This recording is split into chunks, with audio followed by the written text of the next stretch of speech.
What's going on, everybody? Wayne's Workshop here, and in this video I'm going to show you the differences on the three most used glues in cosplay and prop building, being hot glue, contact glue, and super glue in the combination with activator spray.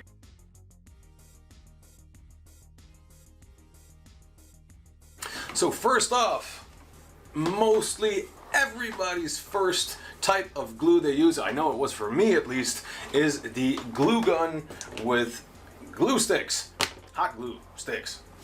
I remember my first glue gun, it blew up after a year. It was a leaking, horrible piece of work, but it did its job, and I glued together my War Machine cosplay with it just fine. Learned some tricks along the way. Now I upgraded it to a nice Dremel glue gun, which does not leak, so that's I can keep it on for days and even unplug it, and then for a short term you can use it wireless. Now, there is a notable difference between hot glue guns, and there are the cheaper kinds and the more expensive types like these, and the notable difference is they can reach higher temperatures. This one from Dremel can reach a temperature of 195 degrees Celsius, that's about 400 Fahrenheit, and that means you can use their high temp hot glue sticks. These have a way higher melting point than the cheaper kinds. I believe the cheap hot glue sticks, these usually go for like 10 in a box for like $1 or $2. These have a really low melting temperature of about 80 degrees Celsius, so 176 degrees Fahrenheit, and these are the most commonly used because they're cheap, of course, but you also hear those horror stories from people who left their prop or their costume in their car, and then seams come off and they get loose because the glue will start to get like weak and just, you know, your whole prop falls apart. If you are a fan of hot glue, I would recommend this gun. It has drip control, it doesn't drip at all, and you can use high temp hot glue sticks for these. So that's the difference between, you know, the more pricier kind and the cheaper kind. I see a lot of people who are still using it, and it's just fine if this is your preferred choice. There are better ways, like contact glue. I'll get to that in a moment. But first I want to show you how I learned to use a hot glue gun on foam for clean seams. People seem to have a problem with getting clean seams with hot glue because it could get like blobs and stuff, but there is a way to prevent it, so let's glue some together. So we got our two pieces of foam, we got our hot glue gun, and most of you will recognize this. You know, you put your glue on your seam line and you want to put it together, and they're like bleh, and you know, you get this whole gunk of nasty hot glue, and then it gets hard and you try to wipe it off, and then you burn your finger and it leaves a whole mess. There is a better way of doing this, so let's rip that apart. Let's use the other side. So same way, you apply the glue close to the edge like that, and instead of going at it like this is the outside of your prop, you hold it at an angle, place the edges against each other, and then you push the glue down. Now that's way less glue. You've pushed all the glue to the inside and not to the outside where it would be visual. This works not only for, you know, straight edges, but also in angles. So again, hit it with some glue, and this one has a beveled edge. Hold the corners, the edges to each other, and push inward.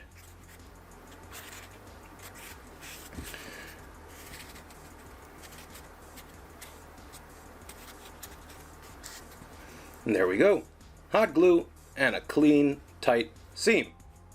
So that's a trick you can use if you're still using hot glue and that's your preferred method.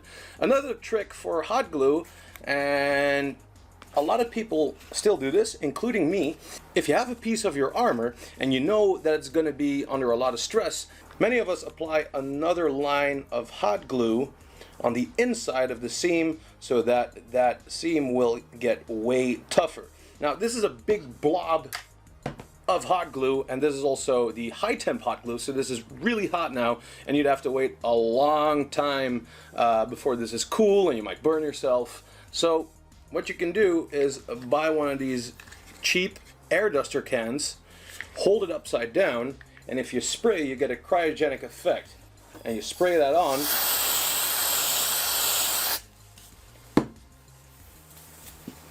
touching the hot glue now. It's hard, it's cooled, and you're good to go.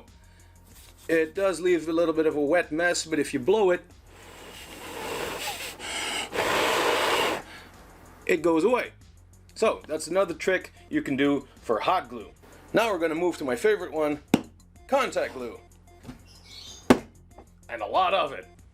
Now, where hot glue is lacking, in my opinion, is if you have like these round edges, and you'd have to glue all of these edges against each other, and you have to do that with hot glue a long time, and it's really tough to, if you'd place hot glue on one side, and you'd have to wait all this time, and you need both hands, so you can't do the air duster trick to cool it down.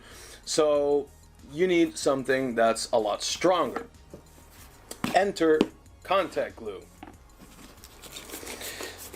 This one is of the brand Bison. That's a brand we get here in the Netherlands. I know in America they use stuff like Barge, which works really well. There are a lot of differences in between types of contact glue.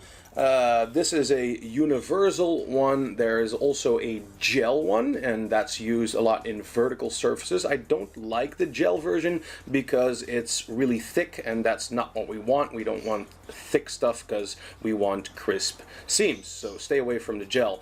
There's also the transparent version, but it's not based on a neoprene rubber basis, and it doesn't do a great job on foam. You need the universal one, the one that smells and the one that's trying to poison you. So remember to always use in a well-ventilated area or use a proper respirator when handling this stuff. A general rule for product is if it's trying to kill you, it's probably good at what it does. And this stuff is great for gluing, and I'll show you.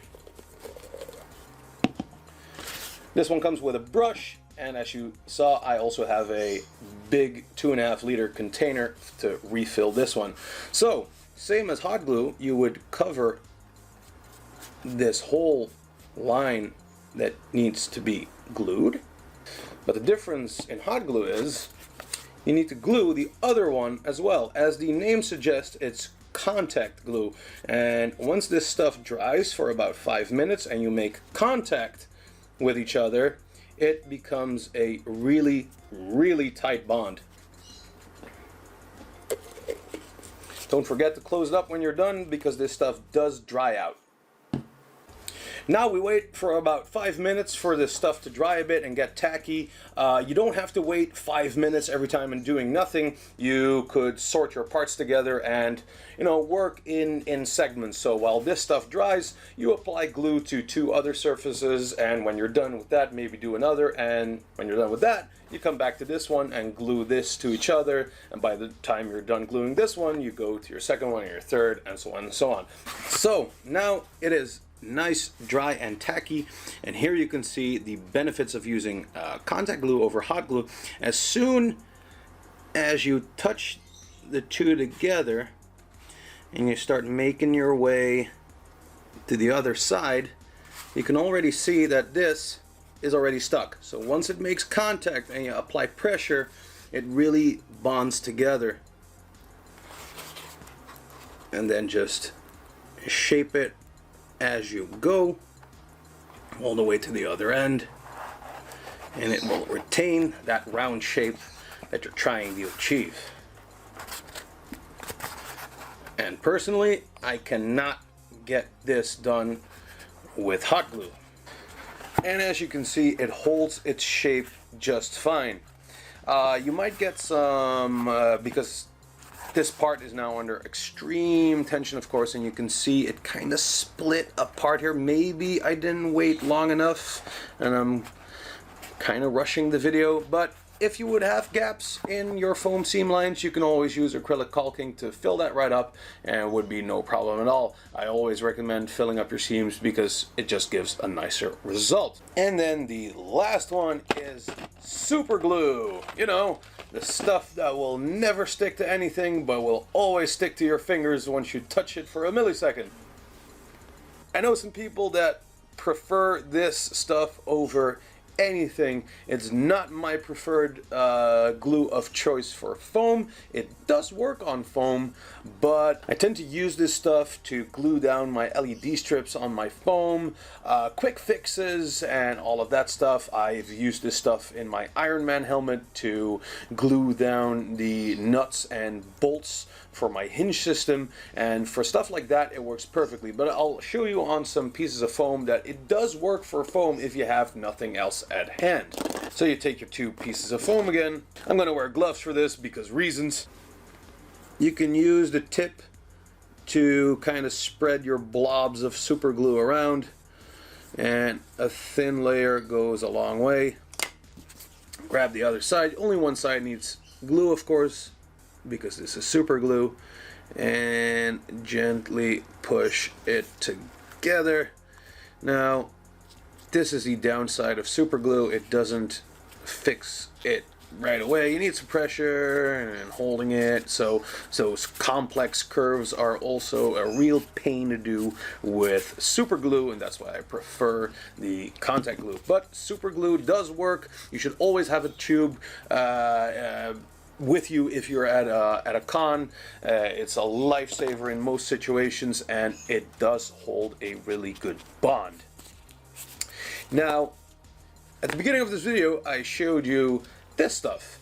It's called activator spray. Now, what this does is it will activate the hardening process in super glue, and normally if you would like take this whole tube and I would like empty it all over this piece of foam, it wouldn't do a damn thing. It will not cure, it will not harden out, not ever, not on your life.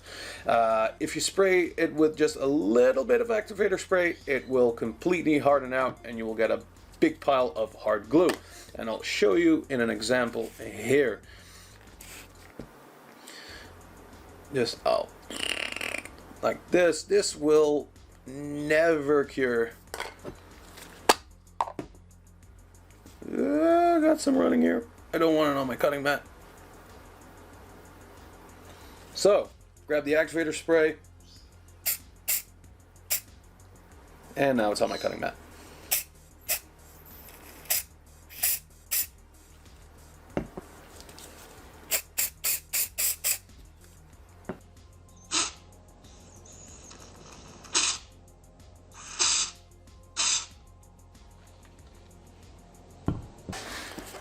And there you go. In a matter of seconds, that whole pile of super glue cured and got hard on us. Now, this method is perfect if you want to glue down LED strips in your cosplay.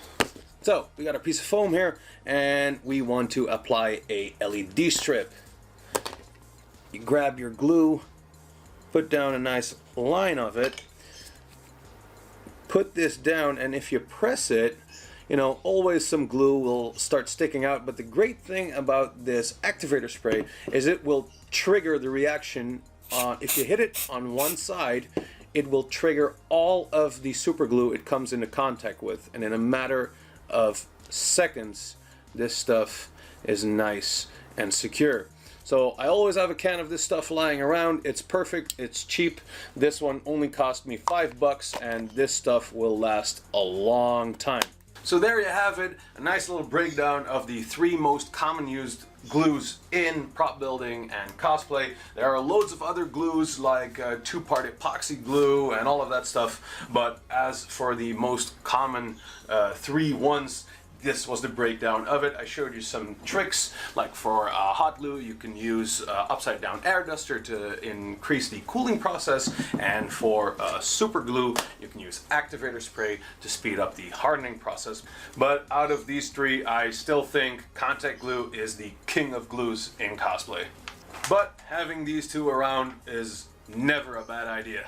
So I hope this cleared something up for you if you were unaware of either of these glues or one of the tricks therein. I hope you're learning a thing or two again. If you got any questions about glue or whatever, foam crafting, or have a request for a new video, leave them down in the comments below. Don't forget to subscribe, and I'll see you in the next one.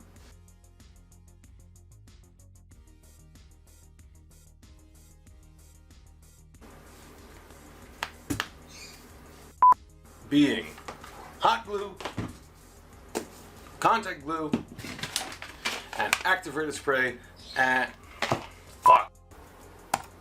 Activate the nanoprobe charges. Level 5 should be sufficient to stun the creature.